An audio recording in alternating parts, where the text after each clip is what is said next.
Sebuah kisah kakak beradik dengan latar kehidupan yang berbeda.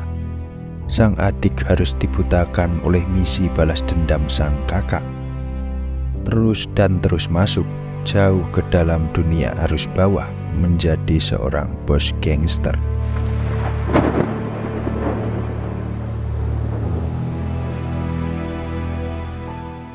Yo, assalamualaikum warahmatullahi wabarakatuh. Kembali lagi bersama admin Suwarni Channel dalam lanjutan cerita Manhwa BXXX. Terima kasih kepada teman-teman yang udah bantu support channel ini dengan like, komen, dan subscribe. Semoga kesehatan keberkahan menyertai kita semua. Cukup kita langsung masuk ke alur ceritanya ya. Diceritakan kemarin, Lee Sung-hak mengajak kerjasama Wang Hao untuk dapat menaklukkan wilayah barat daya atas organisasi lokal maupun asing yang menguasainya.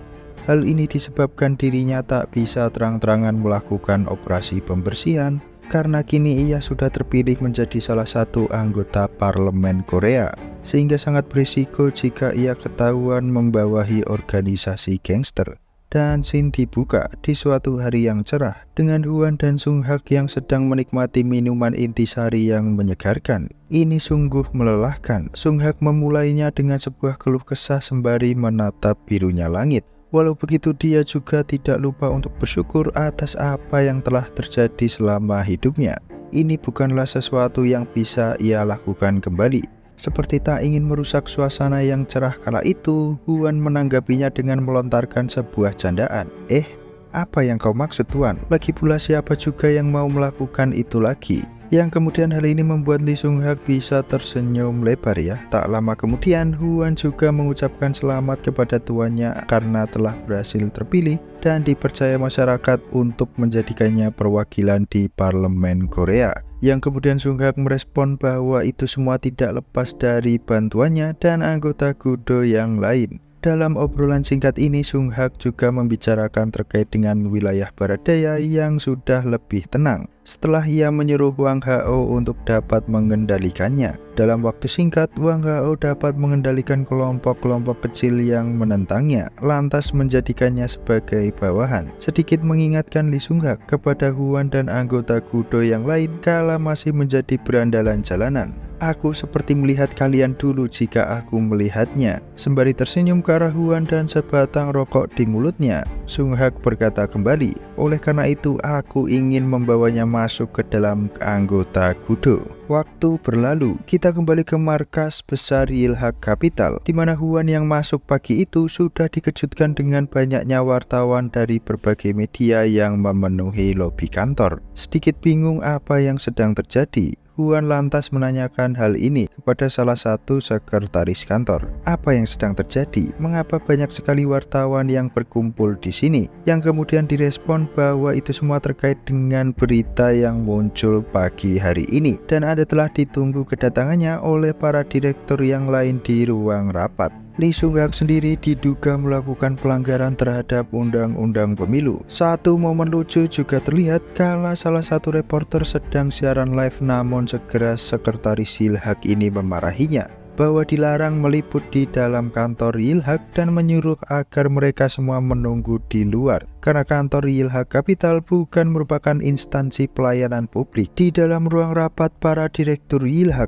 terlihat suasana yang begitu kacau saat mereka menonton sebuah berita yang mengatakan bahwa tuannya Lee Sung-hak telah melakukan pelanggaran undang-undang pemilu. Terdengar suara Sun Mong yang kesal dan mengumpat, "Japingan, kenapa ini semua bisa terjadi?" Dan si rambut merah dengan kemarahan dan kepolosannya mengatakan, "Bukankah tuan kita sudah menjadi anggota parlemen? Memangnya bisa ia ditangkap seperti ini?" Sedangkan si botak lemas dan pasrah menjelaskan bahwa Prestir sendirilah yang mengajukan diri untuk ditangkap karena ia merasa tidak melakukannya.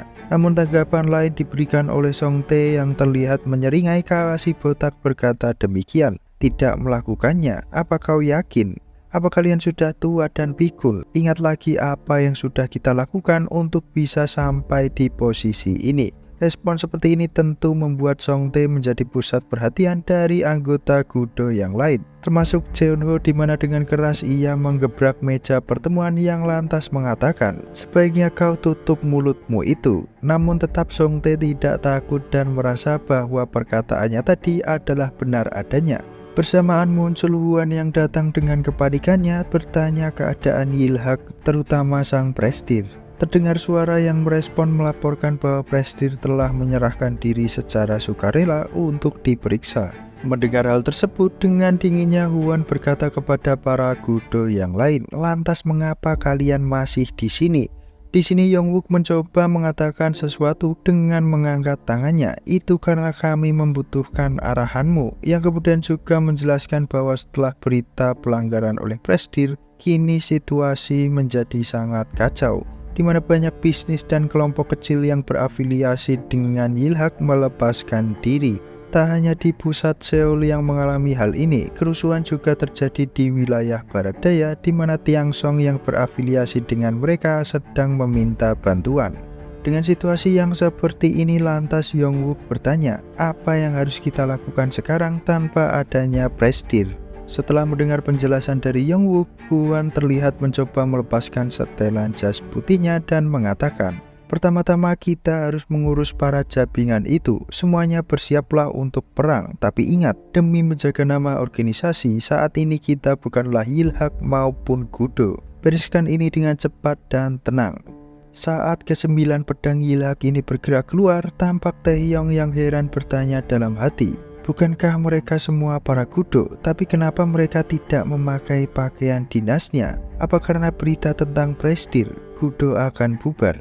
Dalam gumamnya, tiba-tiba Taehyung dikejutkan oleh suara yang memanggil namanya, dan sosok tersebut adalah Han Haesong, di mana hal ini membuat Taehyung sedikit terkejut. "Bukannya apa kau salah satu leader juga di sini? Tapi kenapa kau berbeda?" Dengan sikap cueknya, Haesong sedikit merespon keterkejutan Taehyung. "Kau sama sekali tidak berubah. Sepertinya Haesong dan Taehyung sudah pernah kenal ya cuy sebelumnya." Pertemuan kembali mereka ini di satu sisi membuat Taehyung dengan polosnya senang dan memberitahu bahwa dirinya saat ini sedang dalam pengawasan langsung oleh Direktur Hwan. Tapi di sini Haesong malah menyikapinya dengan biasa saja, malah mencoba memprovokasi Taehyung dengan mengatakan, "Ryu Taehyung, kau sungguh menyedihkan. Dengan kemampuanmu itu, apa kau ingin menjadi pedang bagi orang lain, ha? Bagaimana jika kau mengasah pedangmu itu untuk diri sendiri?" Sembari menampilkan mimik wajah psikopatnya ya cuy. Scene beralih kepada rombongan para Gudo yang telah bergerak. Terlihat di mana Yongwook begitu gelisah akan pergerakan ini, mencoba mengatakan sesuatu kepada Songtae. "Hyung, apa tindakan ini sudah tepat dilakukan?" Melihat adiknya gelisah, Songtae mencoba menenangkan Yongwook sembari merangkulnya. "Apa maksudmu? Coba kau lihat ke depan. Bukankah ini yang harusnya kita lakukan dari dulu?" Dan akhirnya kita diperlihatkan keadaan Lee Sung-hak, di mana kini ia sedang diinterogasi oleh jaksa atas dugaan kecurangan pemilu yang ia lakukan. "Prestir Lee, kondisimu sedang tidak baik sekarang. Di luar sudah banyak wartawan yang menunggu.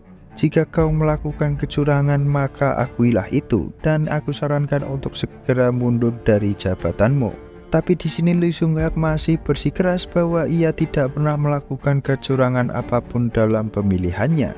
"Aku sama sekali tidak mengerti apa maksudmu, Tuan.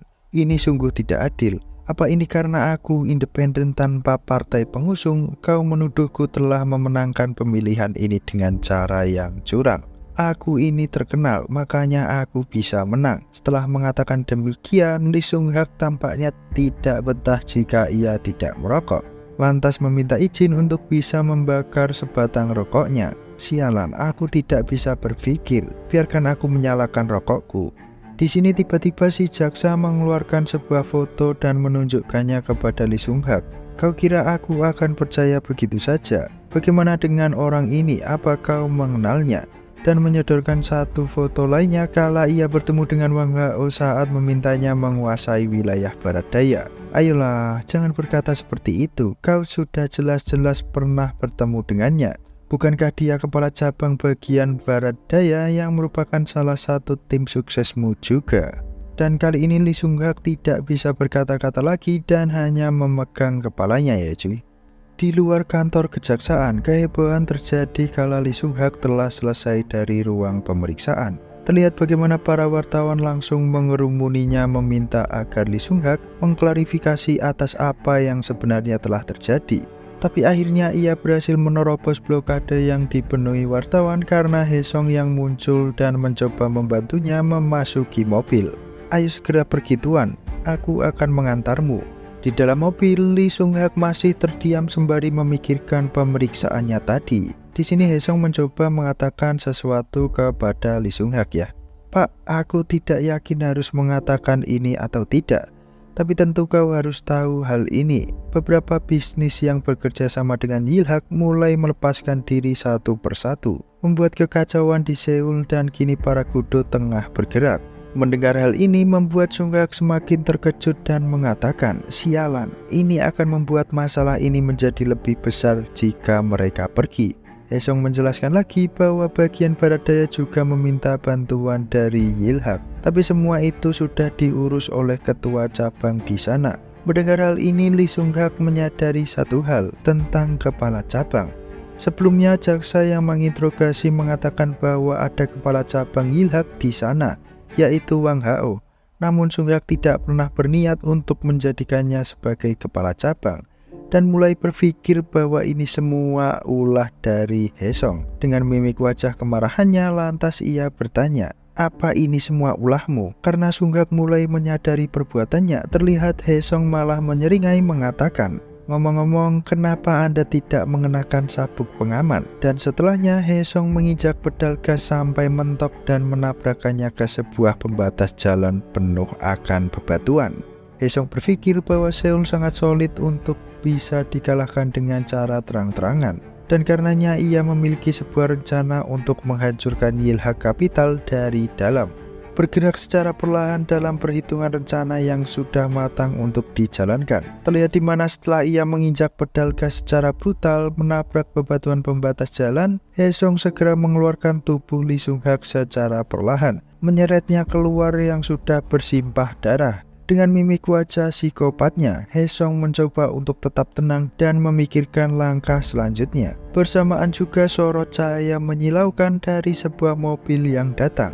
Saat keluar, muncul Ryu Taehyung yang terkejut melihat apa yang terjadi di depan matanya. "Jabingan, apa yang telah kau perbuat, ha?" Haesung mencoba menjelaskan bahwa ini semua bukanlah suatu masalah dan meminta Taehyung untuk membantunya membereskan Lee Sung Hak. Dengan spontan, Taehyung menepis tangan dari Haesung yang lantas berkata, "Apa yang kau maksud? Ini bukanlah suatu masalah." Melihat reaksi Taehyung yang tidak setuju akan tindakannya ini, Haesung mencoba membujuk Taehyung kembali. "Ryu Taehyung, apa kau sudah lupa atas apa yang aku katakan kepadamu tempo hari lalu? Pada akhirnya akankah kau akan terus menjadi pedang bagi orang lain?" Di sini Ryu Taehyung hanya bisa terdiam mendengar rayuan maut Haesung dan tak lama sebuah mobil datang. Yang lantas beberapa orang keluar dari mobil tersebut sembari memegang kapak dan ada juga yang membawa tas. "Apa-apaan ini? Kau bilang kau akan datang sendiri, kenapa kau bersama seseorang?" Begitulah orang dengan kapak ini berbicara kepada Haesung. Orang-orang ini kemudian melemparkan dua tas tersebut ke depan Haesung sembari mengatakan, "Ini uang yang dijanjikan." Dan orang itu benar Lee Sung Hak kan? Namun setelah Haesung menerima uang tersebut, ia memutarbalikkan fakta mencoba membenturkan Ryu Taehyung dengan kelompok Korea Cina tersebut.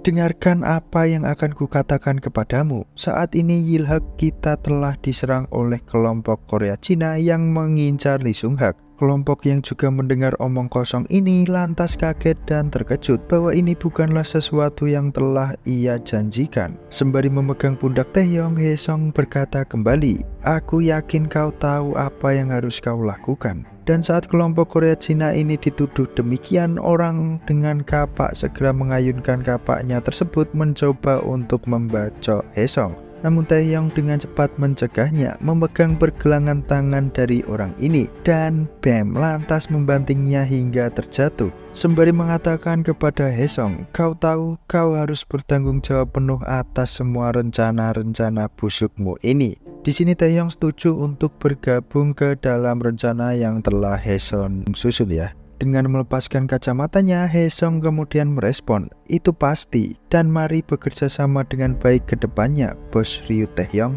Tapi tiba-tiba seseorang mencekik Haesung, "Sungguh kau dalam masalah besar, Han Haesung. Aku sebenarnya tahu kau adalah orang yang sangat tamak, tapi aku tidak menyangka kau akan berbuat sejauh ini. Yilhak bersama kudunya tidak akan membiarkanmu lolos, camkan itu." Ternyata Lee Sung-hak belum mati ya cuy di sini. Begitu kuat cekikan Sung-hak hingga terasa Haesung kesulitan dalam bernafas. Dan Sung-hak juga terus mengoceh terkait perbuatannya itu, membuat Haesung tak tahan lagi dan mulai mengeluarkan belati kecil miliknya. "Dengar Pak Tua, kau sudah memiliki banyak hal di dunia ini. Menyesal katamu, aku bukanlah tipe orang yang akan menyesali apa yang telah aku perbuat." Dan jelek. Haesung menusukkan belati ke perut Sung-hak yang lantas tak sadarkan diri. Dan ya mungkin sampai sini dulu aja Mimin menemani kalian. Tunggu keseruan jalan ceritanya hanya di Suwarni Channel. Akhir kata Mimin pamit undur diri dan jangan lupa cuy, minum susu setiap hari. Bye.